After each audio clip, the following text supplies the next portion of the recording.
Bạn nghe có vẻ bệnh. You sound sick. You sound sick. Tôi có nên đem theo gì không? Should I bring anything?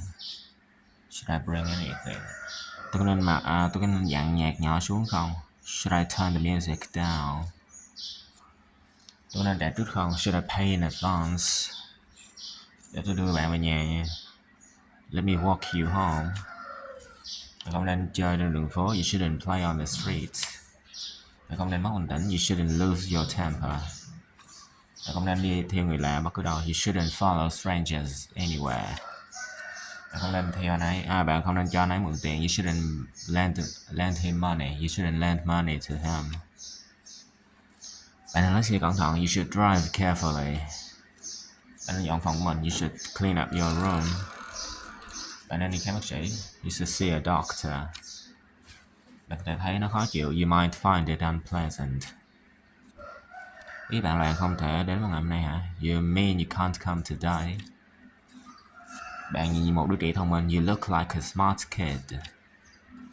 Bạn trông thật thư thái. You look really relaxed. Bạn phải chuẩn bị sẵn sàng. You have to be prepared. Bạn đã quên gửi cho tôi một cái nữa. You forgot to send me another. Bạn đã quên đón tôi tại nhà của Jason vào tuần trước. You forgot to pick me up at Jason's house last week. Bạn đã quên đưa cho tôi biên lai của tôi. You forgot to give me my receipt. Bạn đã quên trả phí qua đường. You forgot to pay the toll. Bạn xứng đáng được hạnh phúc. You deserve to be happy. Bạn xứng đáng với những điều tuyệt vời. You deserve great things. You deserve great things. Bạn xứng đáng được nhiều hơn thế. You deserve so much more. Bạn xứng đáng với nó. You deserve it. Bạn sẽ bỏ qua cho tôi chứ. Would you excuse me? Tại sao không nói với điều này? Why not go with this? Tại sao không đến đó ngay bây giờ? Why not go there right now? Tại sao không phải ngày mai? Why not tomorrow? Ai quan tâm nó mắc như thế nào chứ? Who cares how expensive it is? Ai quan tâm bạn muốn ăn gì chứ? Who cares what you want to eat? Ai quan tâm là bao xa chứ? Who cares how far it is? Ai quan tâm ai nghĩ gì chứ? Who cares what anybody thinks? Đường nào đến công viên? Which way is the park? Đường nào là về nhà? Which way is home? Đường nào đến ông trại của Chef? Which way to Chef's ranch? Which way to Chef's farm? Đường nào là ngắn nhất? Which way is the shortest? Đường nào là hướng đông? Which way is east? Bất cứ khi nào tôi ở trên thuyền tôi đã bị say sóng. Whenever I'm on a boat, I get seasick.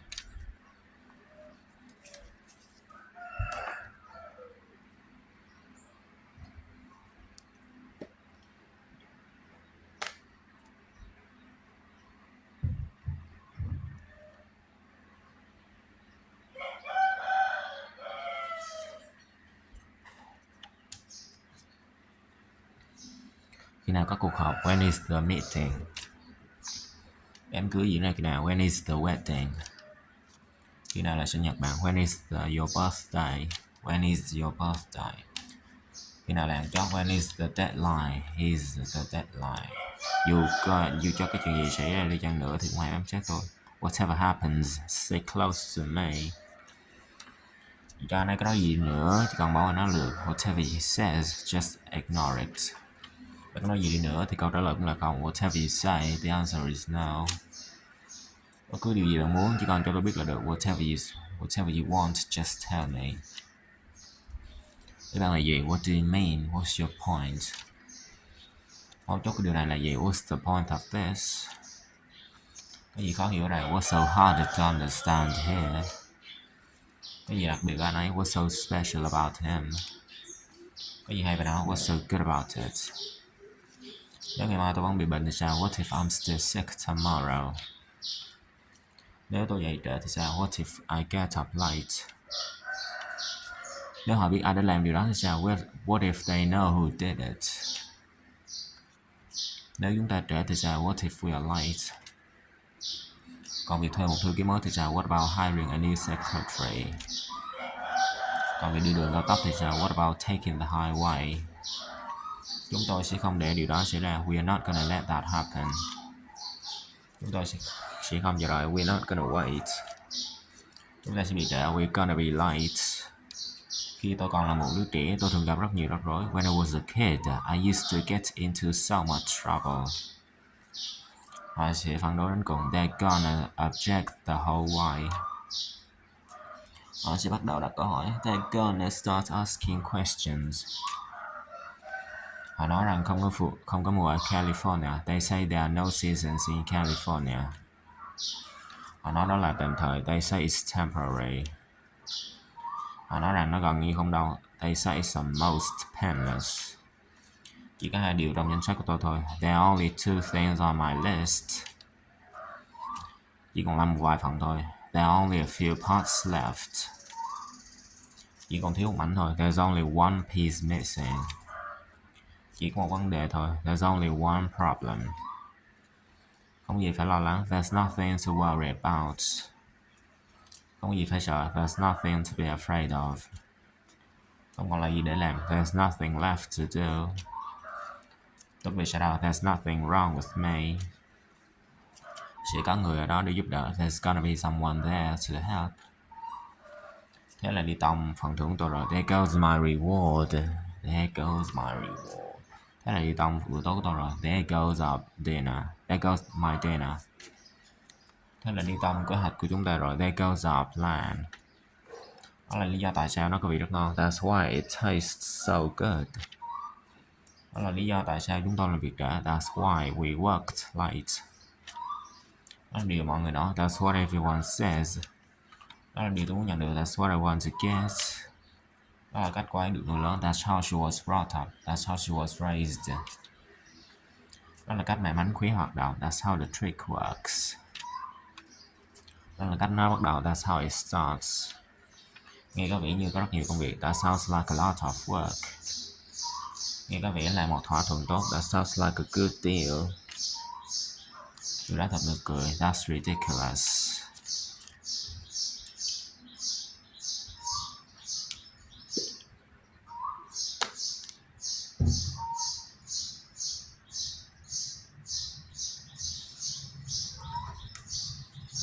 Cảm ơn nhưng tôi đã ăn tối rồi. Thanks but I have already had dinner.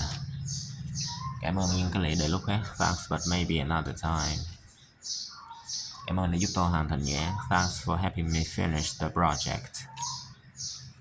Cảm ơn vì đã cho tôi biết. Thanks for letting me know. Cảm ơn vì đã mời chúng tôi. Thanks for inviting us. Cảm ơn vì những bông hoa. Thanks for the flowers. Xin lỗi khi gọi cho bạn muộn thế này. Sorry to call you this late. Xin lỗi khi để bạn đợi. Sorry to keep you waiting. Xin lỗi làm gián đoạn. Sorry to interrupt. Anh ấy nên trở lại trong 1 tiếng nữa. He should be back in an hour. Anh nên kết thúc sớm. It should be over soon. Hãy nhớ mua một số đồ tạp hóa trên đường về nhà. Remember to pick up some groceries on your way home. Nhớ con chủ nhà. Remember to thank the host. Không cái gì có thể được thực hiện trong tình huống này. Nothing can be done in this situation. Không có gì có thể đi sai hướng được. Nothing can go wrong. Không có gì có thể ngăn cản cậu bé này. Nothing can stop this boy. Không có gì có thể chia rẽ chúng ta. Nothing can separate us. Anh đem lại cho tôi không có gì ngoài đau buồn. You give me nothing but grief. Cô ấy chẳng có gì ngoài một khuôn mặt xinh đẹp. She's nothing but a pretty face. Cô ấy không có gì ngoài rắc rối. She's nothing but trouble. Không ai có thể sánh được với khả năng nấu ăn của cô ấy. Nobody can match her cooking. No one can match her cooking. Không ai có thể chơi trống như Billy. Nobody can play the drums like Billy. No one can play the drums like Billy. Không ai có thể khắc phục điều này. Nobody can fix this. No one can fix this. Không ai cười trước những trò đùa của anh ta. Nobody laughed at his jokes. No one laughed at his jokes. Sẽ không ai để ý đâu. Nobody will notice. No one will notice. Một khi cô ấy đi rồi thì không còn thú cưng nữa. Once she's gone, no more pets. Không còn câu hỏi nào nữa. No more questions. There is no choice. Không còn lựa chọn nào khác. No more options. No more questions. There is no questions. Không còn lựa chọn nào khác. No more options. There is no choice. Không còn thịt nữa. No more meat. Hãy chắc chắn khóa cửa trước khi rời đi. Make sure to lock the door before leaving.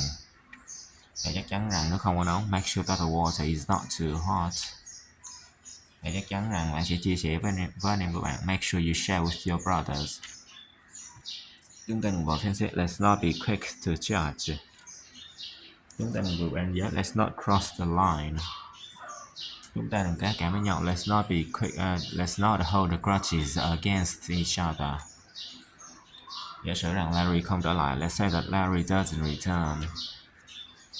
Giả sử bạn không biết về điều này. Let's say you didn't know about this.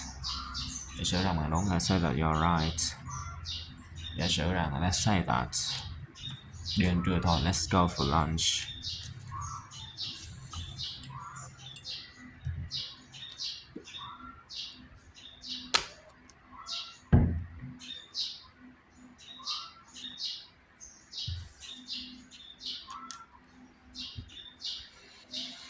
Ở đây tôi xem nó đã sẵn sàng chưa. Let me see if it's ready. Ở đây tôi cho bạn thấy cách làm điều đó. Let me show you how to do it. Ở đây tôi xem nó đã có thuốc chưa. Let me see if it's finished. Ở đây nó chỉ nói cho it's worth fighting for. Ở đây nó bỏ thời gian. It's worth taking the time. Ở đây nó xem một lần. It's worth seeing once. Ở đây nó hỏi it's worth asking. Đã đến lúc xem trước sản phẩm mới. It's time for a preview of the new product. Thật chóng là khi chứng kiến sự kiện lịch sử này. It's overwhelming to witness this historical event. Đó là món tráng miệng yêu thích của tôi. It's my favorite dessert. Có vẻ như không ai nhìn thấy chúng ta. It's like no one sees us. Nó sẽ không là bí mật mãi đâu. It's not gonna stay a secret. Nó sẽ làm tôi mập lên. It's gonna make me fat. Sẽ ổn thôi. It's gonna be okay. Gần $10 mỗi cái. It's almost $10 each. Còn đến giờ đi ngủ rồi. It's almost bedtime. Sắp đến tháng 11 rồi. It's almost November. Nó sẽ không tệ đến thế đâu. It won't be that bad. Nó sẽ không bao giờ xảy ra. It will never happen. Nó sẽ làm bạn khó chịu. It will make you uncomfortable. Nó sẽ được hoàn thành đúng giờ. It will be done in time. Nó có vị dở tệ. It tastes bad. Nó có vị như kem. It tastes like ice cream. Nó có vị rất ngon. It tastes really good. Really good. Có vẻ như tôi sẽ chiến thắng. It looks like I'm going to win. Nó trông có vẻ hơi nguy hiểm. It looks a little dangerous. Nó trông hoàn toàn tự nhiên. It looks completely natural. Các anh không thích nhóm nhạc Beatles không? Is there anyone who dislikes the Beatles?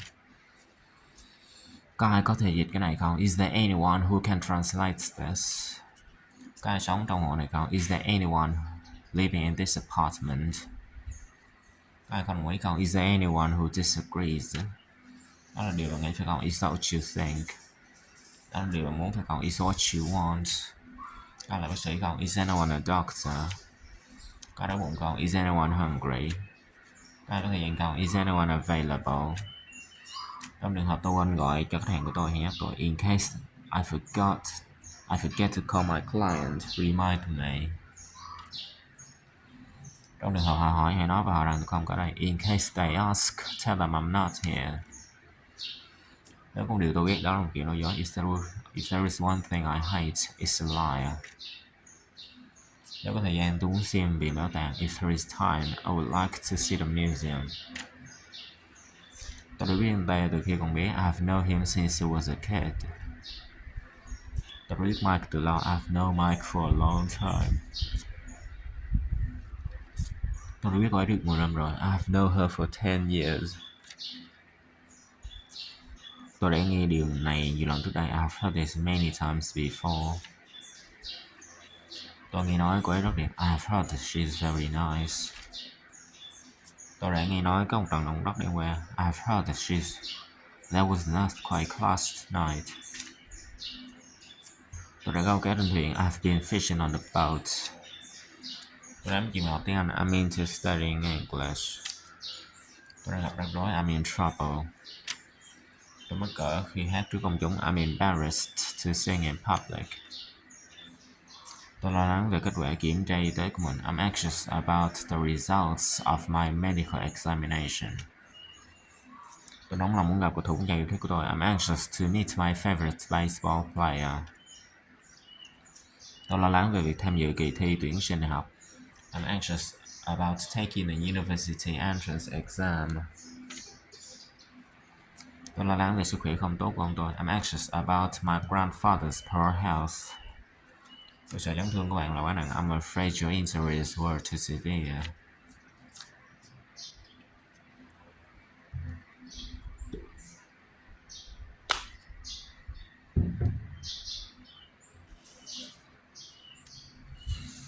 Tôi sợ câu trả lời là không. I'm afraid the answer is no. Tôi sợ bạn đánh trượt khóa học này. I'm afraid you failed this course. Tôi sợ bạn đánh trễ. I'm afraid you are late. Tôi hoàn toàn thua bạn về điều này. I'm absolutely behind you on this. Tôi hoàn toàn chắc chắn. I'm absolutely sure. Lần sau tôi sẽ cẩn thận hơn. I will be more careful next time. Câu hỏi là tôi nên trở lại làm việc. I better get back to work. Câu hỏi là tôi nên đi sửa laptop của mình. I better go get my laptop fixed. Tôi muốn một phòng bên hồ bơi. I would like a poolside room.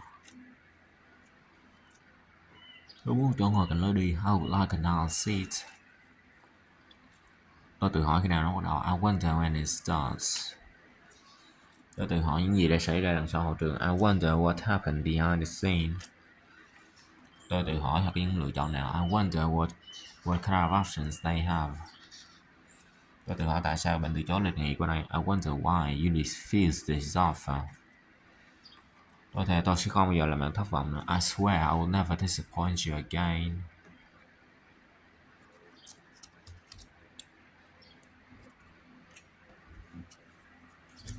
Tôi thề tôi sẽ không bao giờ trễ nữa. I swear I will never be late again. Tôi cho rằng đó là cơ hội cuối cùng của mình. I suppose it's my last opportunity. Tôi cho rằng bạn cũng chưa được nghe về đó. I suppose you haven't heard of it either. Tôi cho rằng nó không phù hợp. I suppose it's inappropriate. Tôi hối hận rằng tôi không nhận công việc. I regret that I didn't take the job. Tôi có lẽ không hoàn thành nó. I may not make it. Tôi biết bạn sẽ hối tiếc. I knew you would regret. You would regret. Tôi biết tôi có thể tin tưởng bạn. I knew I could trust you.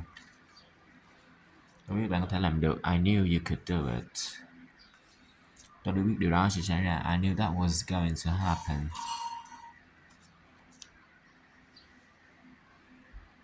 Tôi đã quên mất bữa tiệc chia tay của Janet. I forgot about Janet's going away party.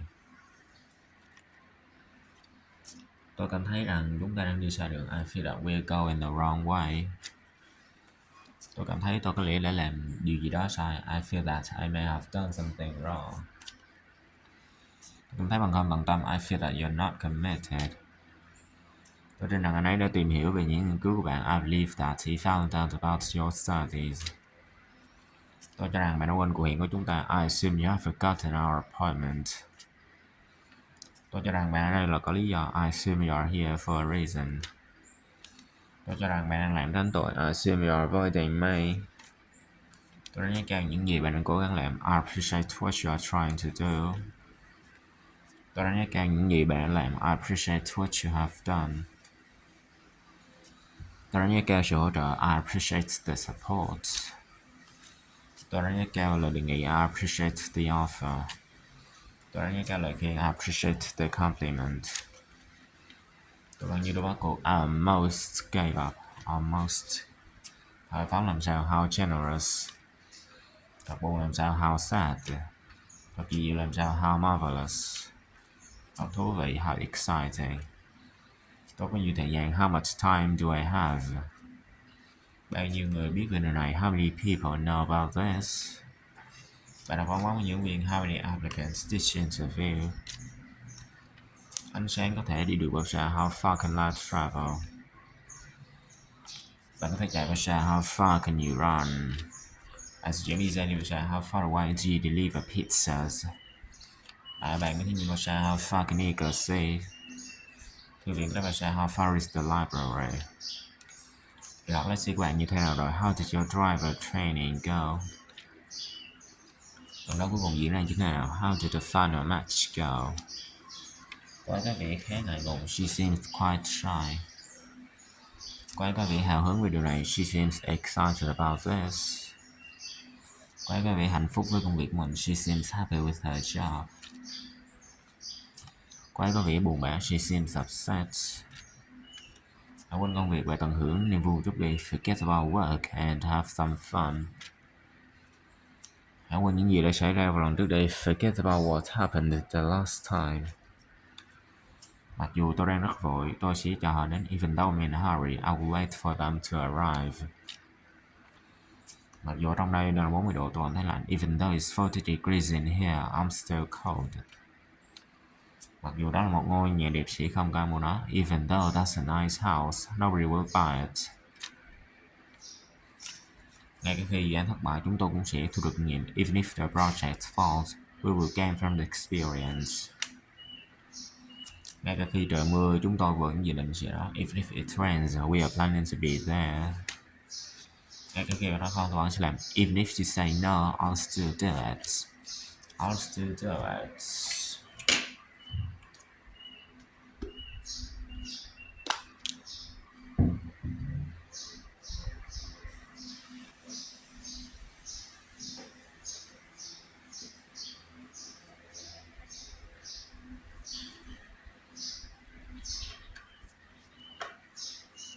Đừng trở nên lo lắng, don't get nervous.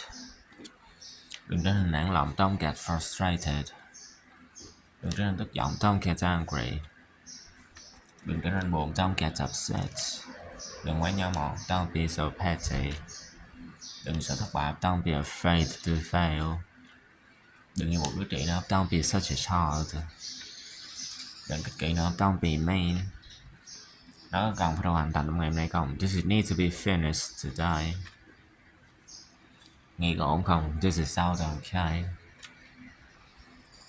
Có thấy chọc quá không? Does it feel too tight? Nghe hợp lý không? Does it make sense?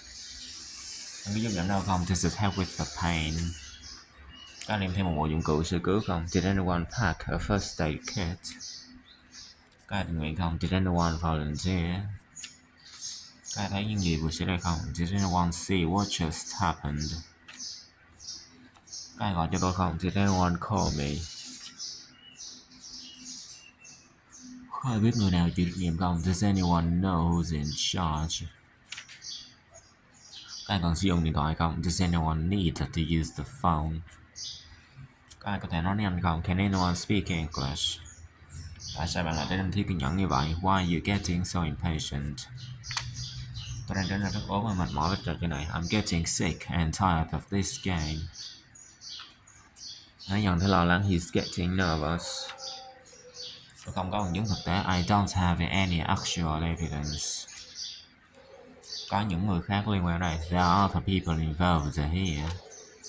Có người chờ đợi. There are people waiting. Không có lựa chọn nào khác ngoài việc thay đổi. There is no choice but to change. Có cái nào tôi có thể đền bù cho bạn không? Is there any way I can make it talk to you? Có cái nào để biết nó thật hay không? Is there a way to tell if it's real? Có trạm xe buýt nào ở đây không? Is there a bus stop around here? Có ngân hàng nào ở đây không? Is there a bank nearby? Vẫn còn hy vọng. There's still hope. Tôi cần một số biên tập viên có kỹ năng. I need some skillful editors. Tôi cần nghỉ ngơi một chút. I need a break. Tôi đang nhiệt độ. I'm doing the laundry. Tôi đang rửa chén. I'm doing the dishes. Tôi sẽ không nhận công việc. I won't take the job. Tôi chỉ ngồi dậy một chút thôi. I will just sit up for a bit. Tôi sẽ trông chừng cô ấy. I will look out for her. Tôi muốn ngụm nước. I want a sip of water. Bạn có thể bước ra khỏi hàng không? Could you step out of the line, please? Tôi không thể đưa nó trong ngày sau đó à? Can't I hand it in a day later? Tôi có thể ở lại với bạn thêm một vài tuần nữa không? Can I stay with you for a few more weeks? Tôi có thể nói chuyện với bạn chút không? Can I talk to you for a second? Tôi không thể dập lửa. I couldn't put out a fire. Nó đã kết thúc chưa? Is it over already? Đã 3 giờ rưỡi chưa? Is it 3:30 yet? Tôi trông như thế nào? How do I look? Để tôi chuẩn bị. Let me get ready. Đừng bỏ cuộc, don't give up, hang in there.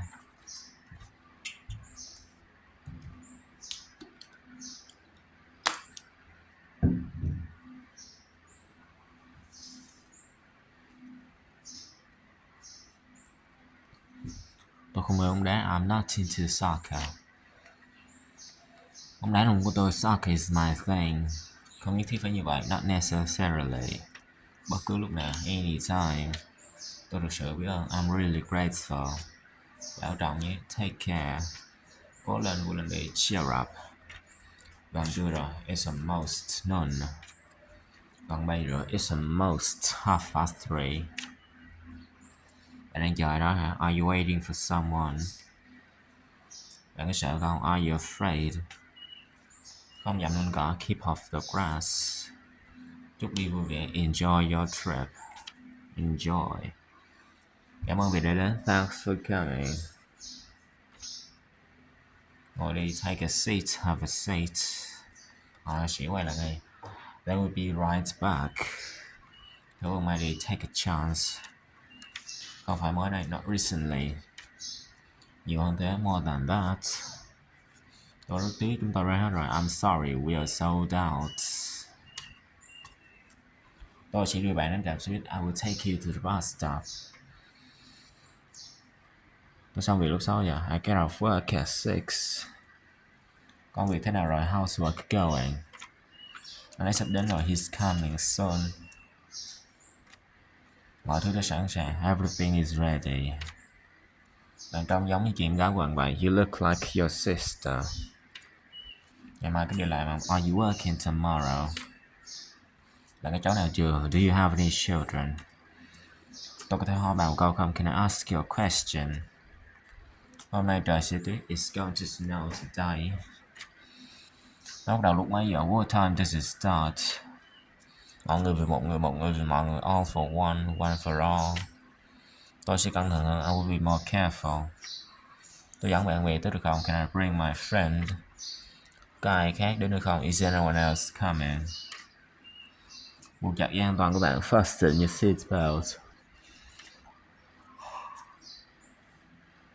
Để tôi nghĩ xem. Let me think about it. Bạn sẽ đưa tôi về nhà dưới. Will you take me home? Tất cả các bạn đều diện đồ đẹp. You're all dressed up. Kể còn không. Better late than never.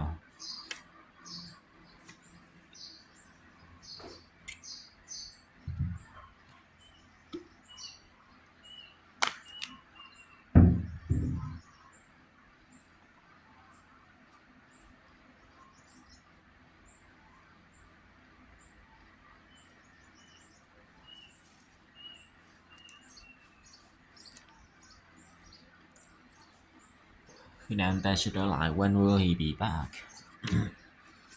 Sớm nhất có thể. As soon as possible. Ý hay à? That's a good idea. Tôi có thể dùng bút vào được không? May I use your pen? Có vẻ đúng rồi đó. It seems alright. Hiểu được giải mất. Easy come, easy go. Ta bắt mạch dần. The wall as is. Lặp đi lặp lại again and again. Tôi phải làm sao đây? What should I do? Hãy quyết định đi. Make up your mind. Make a decision. Hãy tự kiểm tra bản thân. Control yourself. Chúng tôi hoàn toàn tán thành việc ấy. We are all for it. Anh ta thiếu can đảm. He lacks courage. Cảm ơn trước nha. Thanks in advance. Tôi hứa với bạn. I promise you. You have my word. Không gì phải nôn nóng. There is no hurry. Rõ ràng như ban ngày. As clear as the day. Hợp lý. That makes sense. Bán mời nhé. It's in the house. Đúng là một món hời. What a good deal. Tôi không có ý đó. I don't mean it. Không phải việc của tôi. Not my business. Ngày nào cũng được. Any day will do. Tôi đang gấp. I'm in a hurry. Vào dịp khác nha. Some other time. Cũng tùy thôi. It depends. Tôi chưa sẵn sàng. I'm not ready yet.